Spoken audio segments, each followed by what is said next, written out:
नओ जोश, नओ वलवलो, एक नई उम्मीद। आवाज़ टीवी नए अंदाज सां नशरियात शुरू करे छॾी। न्यूज़, करंट अफेयर्स ऐं एंटरटेनमेंट जा नवा प्रोग्राम। आवाज़ टीवी पारां हमेशह जीअं आवाम जा अहंज आला ऐवाननि ताईं पहुचाइण लाइ भरपूर ऐं गैर जानिबदाराणो किरदार निभाइण वारे अज़म जो विरजाउ। सची ऐं पकी ख़बर ॾियण आवाज़ टीवी जी पहिरीं तरजीह रहंदी। पंहिंजे ॾिसंदड़नि खे हर पल अपडेट रखण जी कोशिश ज़िम्मेवारी सां पूरी कई वेंदी। आवाज़ टीवी सथ पुरुमीद आहे त अव्हां जी मोहब्बतुनि ऐं दुआउनि सां पंहिंजो ख़ूबसूरत सफ़र जारी रखियो वेंदो।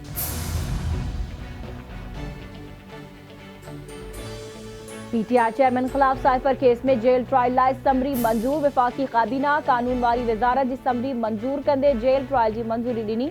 पीटीआई चेयरमैन जे जेल ट्रायल ख़िलाफ़ इंट्रा कोर्ट अपील ते ॿुधणी सुभाणे थींदी। पाकिस्तान ऐं IMF विच में ॻाल्हियूं अॼु थींदियूं। पॉलिसी सतह ते ॻाल्हियुनि में पहिरें ॾींहुं SIFC जा अमलदार IMF खे ब्रीफिंग ॾींदा।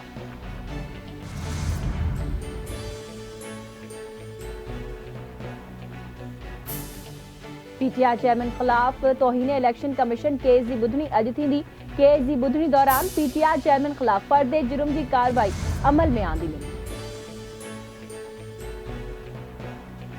नून लीग खे रुगो इलेक्शन वक़्तु सिंध यादि ईंदी आहे। मुस्लिम लीग नून सिंध जे हवाले सां परेशान न थिए। सिंध में इतिहाद जो नतीजो ॿुड़ी बराबर ॿुड़ी हूंदो। मुक़ाबलो सिंध न पर पंजाब में आहे। आसिफ अली ज़रदारी ऐं बिलावल भुट्टो ज़रदारी पंजाब में चूंड मुहिम हलाईंदा। नवाज़ लीग हमेशा धांधली ज़रिए हुकूमत में ईंदी रही आहे। पीपल्स पार्टी जे सीनियर अॻवान शर्जील इनाम मेमन जी कराची में प्रेस कॉन्फ्रेंस। संदसि चवणु आहे त 2018 में हिकु नाअहल शख़्स खे मुल्क ते मढ़ियो वियो हो। नथा चाहियूं त 2024 में बि हिकु अहिड़े शख़्स खे आंदो वञे। तक़सीम जी ॻाल्हि पीटीआई नून लीग ऐं कराची जी हिकु जमायत कंदी रहंदी आहे। पीपल्स पार्टी सदाई मुल्क खे जोड़ण जी ॻाल्हि कई आहे।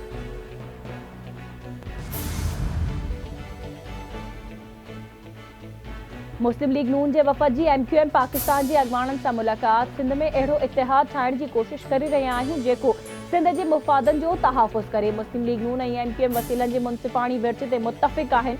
वसीलनि जी मुनसिफ़ाणी विर्छ जो रुगो कराची न सॼे मुल्क सां ताल्लुक़ आहे। MQM अॻवाननि सां मुलाक़ात खां पोइ नवाज़ लीग अॻवान ख़्वाजा साद रफ़ीक जी मीडिया सां ॻाल्हि ॿोल। ख़ालिद मक़बूल सिद्दीकी चयो आहे त हुक्मरान दोस्त हाणे वधीक न हली सघे। अवाम जे मुफ़ाद लाइ मक़ामी हुकूमतनि जो तहफ़ुज़ अंटर आहे।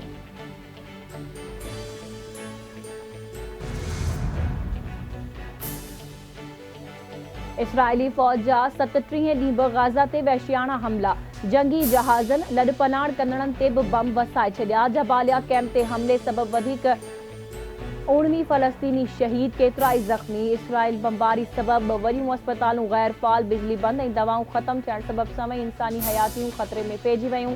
सिहत जे आलमी इदारे चयो आहे त हेल्थ ऐं तिबी अमले जा 16 माण्हू गॾियल क़ौमनि जी इमदादी एजेंसी जा 101 ऐं 44 फ़लस्तीनी सहाफ़ी शहीद थी चुका आहिनि। हमास हींअर ग़मालियन जे आज़ादी जे हवाले सां ॻाल्हियूं मुअतल करे छॾियूं। फ़लस्तीनी अख़्तियारनि जो चवणु आहे त अल-शिफ़ा अस्पताल ते हमले सबबि ॻाल्हियूं मुअतल कई वयूं आहिनि।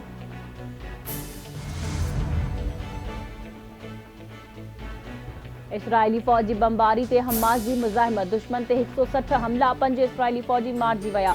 लेबनान सरहद ते बि मुहाज़ गरम। हिज़्बुल्लाह केतिरियूं ई टैंकूं तबाह करे छॾियूं। हमास चयो आहे त जंग जेतिरी ड्रिघी थींदी, इसराइल जा पैर गाज़ा जे वारे में दॿजंदा वेंदा। इसराइली फ़ौज खे 1 मीटर ते बि वॾी क़ीमत अदा करणी पइजी रही आहे। अस्पतालुनि खे निशानो बणाइण ते अल-क़स्साम ब्रिगेड हथां जवाब मिलंदो। कराची जे इलाइक़े सोहराब ॻोठ अलासिफ स्क्वायर में गैर क़ानूनी तौर तरसियल परडेन ख़िलाफ़ ऑपरेशन। तक़रीबन 500 फ्लैटनि जी झड़ती वठी 300 खां मथे शकी माण्हुनि खे गिरफ़्तार कयो वियो। पुलिस जो चवणु आहे त गैर क़ानूनी परडेन ख़िलाफ़ ऑपरेशन में औरत अहलकारनि पिणु हिसो वरितो। हिरासत में वरितल हिकु कुटुंब वटि दस्तावेज़ मौजूदु न आहिनि। जिन वटि दस्तावेज़ मुकमल न हूंदा उहे होल्डिंग कैंप मुंतक़िल थींदा।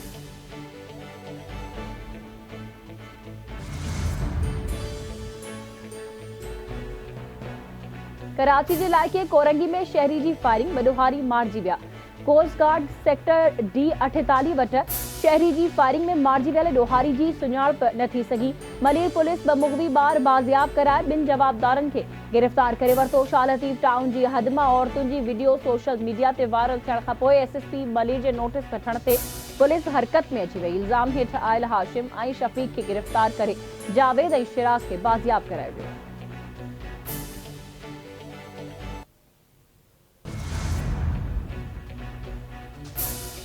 मटियारी वेझो सीटीडी जी कार्रवाई। पाबंदी मढ़ियल तंज़ीम अल क़ाइदा जो मुबैना दहशतगर्द गिरफ़्तार।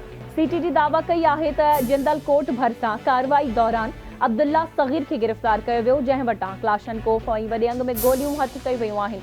दहशतगर्द जा ॿ साथी अली पुट अब्दुल रशीद ऐं शहरयार पुट मिर्ज़ा उंधाईअ जो फ़ाइदो वठी फ़रार थी विया।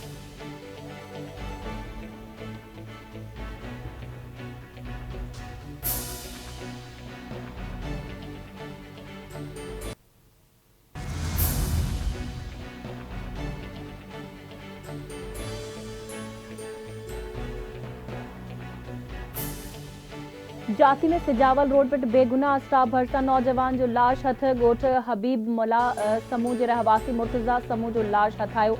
लाश खे तालके अस्पताल आंदो वियो, जिसां पोस्टमार्टम बाद वारसनि हवाले कयो वेंदो।